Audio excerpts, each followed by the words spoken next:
The day I came home and found my clothes scattered across the lawn like the aftermath of a storm, I didn't yell.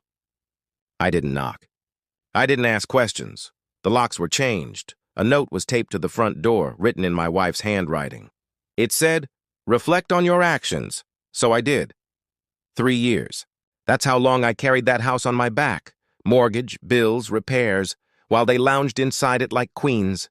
My wife and her 3 sisters, unemployed, entitled, always talking about family. But family doesn't ambush you. Family doesn't exile you for asking for help. I told them we needed to cut back. I laid out the numbers like a doctor delivering a terminal diagnosis. We were bleeding money. I said, "If you expect me to keep paying this mortgage alone, some things have to change." Their faces hardened. My wife looked at me like I was speaking another language. Her eldest sister rolled her eyes. The youngest laughed under her breath. 2 days later, I was out. We weren't always like this. In the beginning, it was just me and Lena. We were in love. We talked about building a life together. Then her sisters moved in, temporarily, after a breakup. That temporary turned permanent the moment they realized I'd never say no. I should have. But I was raised to protect, to provide. They took that nature and gutted it. That night, I slept in my car. You think you know pain until you see your reflection in the rearview mirror at 2 a.m. And it looks like a man who let love blind him. That was the moment it started. The shift. I didn't get mad. I got methodical. Step 1. I called a lawyer, the kind who works quietly and smiles like a shark. Step 2. I stopped all auto payments. Mortgage, utilities, everything tied to my accounts vanished overnight. Step 3. I pulled every transaction from the past year. Every spa day, every delivery, every subscription, all under my name. They spent thousands under my roof and my silence. But I wasn't silent anymore. I began documenting everything. Screenshots, voice recordings, security footage. I discovered they weren't just living rent-free. They were using my house for their little side hustles, illegal rentals, private parties. They bragged about it online. Lena even posted a story that said, "Men are replaceable. Houses aren't." That one. I printed and kept. A month passed. I played ghost. No calls, no begging. Just a man watching from the shadows while the walls around them began to crack.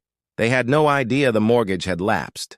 No idea the electricity bill hadn't been paid. No clue that the HOA was getting complaints. Then the letters came. Foreclosure warning. Then another. I watched them panic online, ranting about how the bank messed up, how the system was broken. No, sweetheart. You broke it when you thought I wouldn't fight back.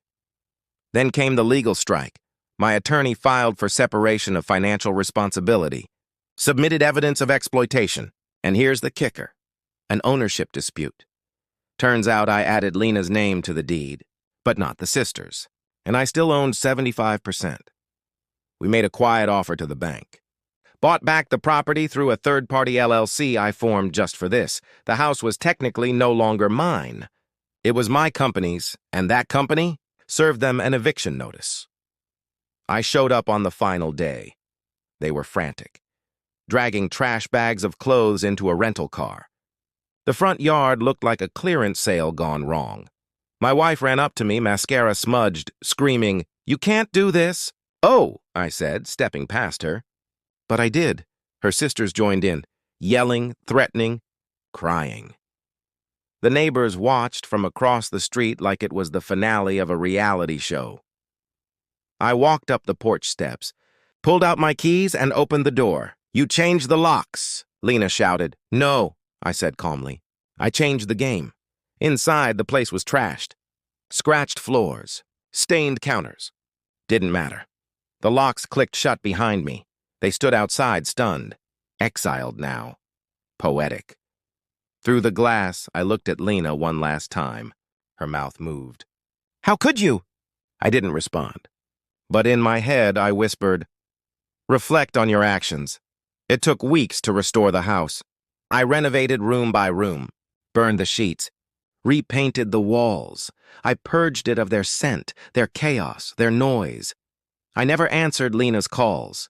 She sent messages, some angry, some apologetic. I didn't care. She taught me a valuable lesson. Love without boundaries becomes servitude. She took my kindness as currency. Now, she's bankrupt. Funny thing is, I don't hate her. Hate would mean I still feel something. But I don't. I feel clean. I feel cold. I feel free. They wanted me to reflect. I did, and I came back sharper. So no, I don't regret it. I just regret not doing it sooner.